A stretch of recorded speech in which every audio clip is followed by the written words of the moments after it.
L'homme ne vivra pas de pain seulement, mais de toute parole qui sort de la bouche de Dieu. Voici votre moment de méditation quotidienne.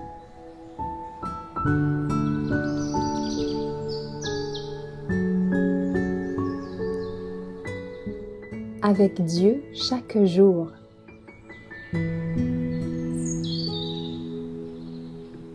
Parole aimable, le 11 juillet. Le Seigneur l'Éternel m'a donné une langue exercée pour que je sache soutenir par la parole celui qui est abattu. Il éveille chaque matin. Il éveille mon oreille pour que j'écoute comme écoutent des disciples. Ésaïe 50, verset 4. Si le Christ est en nous, comportons-nous comme des chrétiens aussi bien dans notre foyer qu'au dehors. Celui qui se déclare chrétien n'aura pour sa famille et pour ses amis que des paroles aimables.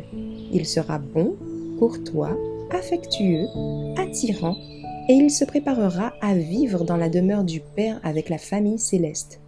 Si ce chrétien est un membre de la famille royale, il doit représenter le royaume où il va être admis. Il parlera donc à ses enfants avec douceur, car il se rendra compte qu'eux aussi sont héritiers de Dieu et membres des cours célestes. Que l'esprit de rudesse ne règne pas parmi les enfants de Dieu. Certains frères se vantent d'avoir leur franc-parler, d'être catégoriques et nets. Ils appellent cela de la franchise, mais ce terme est impropre. Il s'agit là d'un profond égoïsme. Le Christ est toujours calme et digne, et ceux qui travaillent avec lui se serviront de l'huile de la grâce. Leurs paroles et leurs actions seront apaisantes. Efforçons-nous de faire preuve de miséricorde et de douceur, de tendresse, de pardon, de compassion, tandis que nous renonçons à toute vanité, toute parole légère, toute bouffonnerie, toute plaisanterie. Nous ne devenons pas froids, antipathiques et insociables. L'Esprit du Seigneur doit reposer sur nous, jusqu'au jour où nous serons comme des fleurs parfumées dans le jardin de Dieu.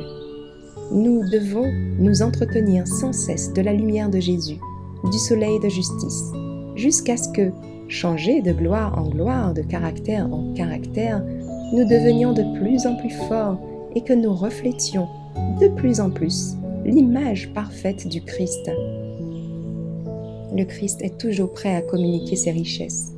Nous devrions assembler les joyaux qui nous viennent de lui, de façon à les communiquer à d'autres quand nous parlons.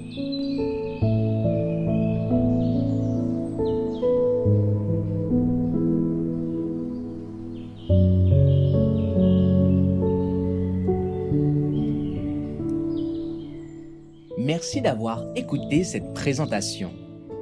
Assurez-vous de nous rejoindre demain pour votre moment de méditation quotidienne avec lereste.org.